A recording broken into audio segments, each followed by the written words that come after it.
Une ULS, donc Unité, Logement et Services. Donc c'est un concept qui a été initié par les administrateurs du GIHP, donc Groupement pour l'insertion des personnes handicapées physiques, dans les années 80, puisque la première ULS a ouvert en 82 à Paris.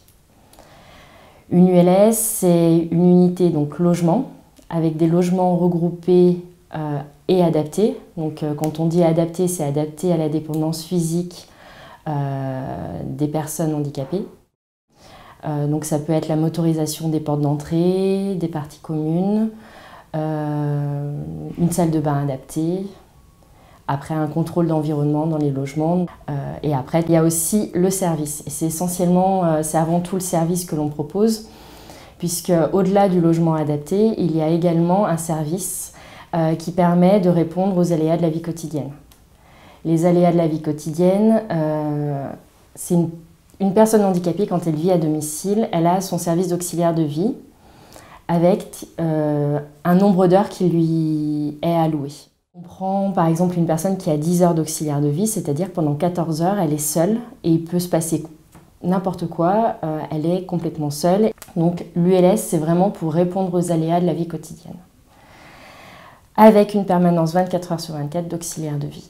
Il y a une personne présente 24 heures sur 24 et 2 personnes qui sont là sur les couchers. Sinon, les personnes ont leur service d'auxiliaire de vie individuel, donc le service d'auxiliaire de vie de leur choix, qui peut être une autre association, une société, etc. Pour une personne très dépendante, mais qui a les facultés intellectuelles pour gérer sa vie, c'est vraiment une liberté. En plus, comme il y a un service de nuit sur place, elle peut se coucher à n'importe quelle heure. C'est-à-dire qu'elle peut sortir, faire la fête le soir ou aller dîner chez des amis sans se préoccuper du « ah, je peux pas parce que mon service auxiliaire de vie finit à 20h30, il faut que je sois couché à 20h30 ». Donc l'ULS, c'est quand même un concept très intéressant pour une personne qui est lourdement handicapée, parce qu'elle peut mener sa vie comme ça lui chante. Disons que l'ULS me permet de réduire certaines contraintes, voire de les absorber totalement en fait.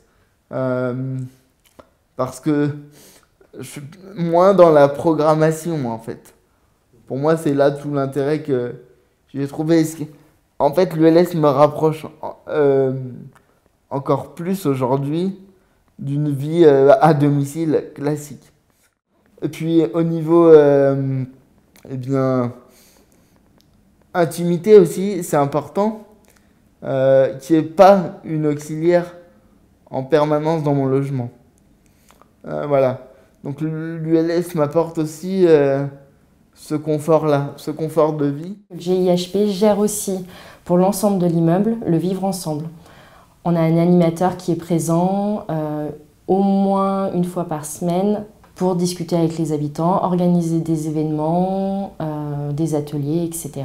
Pour que le GIHP ne s'adresse pas uniquement à ces 10 personnes, mais le GIHP est présent au rez-de-chaussée pour le volet ULS, mais également pour le volet intergénérationnel, animation du vivre ensemble, etc. Ce qui permet un peu d'oublier le handicap et de dire, bah voilà, le GIHP, c'est un habitat différent, des services pour tous. Ils sont là aussi pour animer notre vivre ensemble, etc.